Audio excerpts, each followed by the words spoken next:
Hey man, forgot to mention while you were here a couple of warm-ups, exercises. I'm going to try and make it as short as I can because I don't think you're stupid.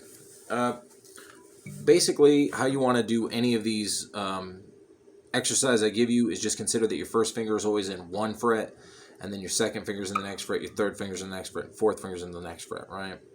And then for this first one, it's basically just 1, 2, 1, 2, 3, 2, 1, 2, 3, 4, 3, 2, 1, 2, 3, 4. So it's like trying to slowly work your way up to 4 and then all the way back again.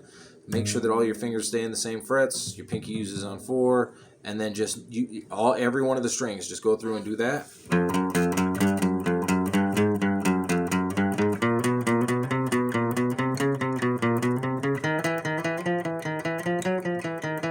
And so on. And then when you're done going through these frets, move your fingers up to 5 through 8 essentially, and do the same thing. And then again 9 through 12. There's no need to go beyond that because you're essentially repeating notes. And besides, most guitars don't have decent cutouts, so if you got a good cutout, go with it. Especially electrics, that's fine, go with it. The next one is something similar where your fingers are going to stay within the fret set that they're in. But the difference will be 1 on 4, or I'm sorry, 1 on 4, what the fuck? 1 on E, 3 on A, 2 on E, 4 on A, 3 on E, 1 on A, 4 on E, 2 on A. So basically, you're letting the count be run by E, 1, 2, 3, 4, right? But the offset into the next string is just 2 frets away. And if you think about it, there's only 1 fret that can go 2 frets away from 1 at this point. Or 2, because your fingers can't go to 5.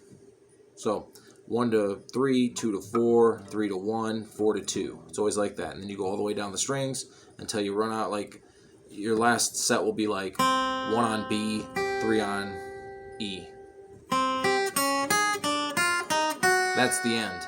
And then going back up, it's similar, only you're starting with the high E as your 1, 2, 3, 4, and then the B is going to switch your, like 3, 1, 4, 2. So should sound something like that. I'll give you a little run through so you have something to go against. And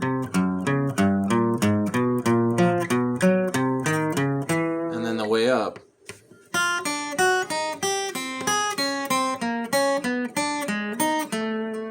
Once you get this way and then that way with these frets, do the same thing. 5 through 8 and then 9 through 12, same thing. And then last, well, not really last, but another good one for like trying to figure out where your pick is in relation to where your fingers is creating what's called it's called a spider, but it looks more like a staircase to me, where you're starting on the high E, doesn't matter what fret, and you're basically just going 1 and then down, up 1, 2, and then 1, but up a string.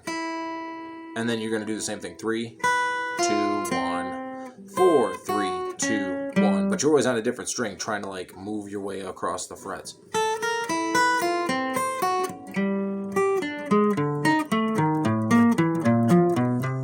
Right?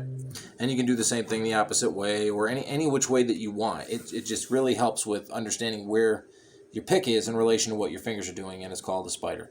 Other than that, I would consider the same sort of 1 through 4 practice, but for hammer-ons and pull-offs. Hammer on 1 to 2, all the way across the strings. Then 1 and 3, then 1 and 4,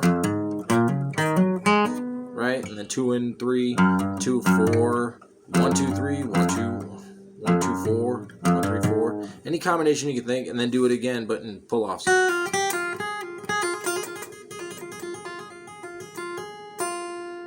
That should keep you plenty busy.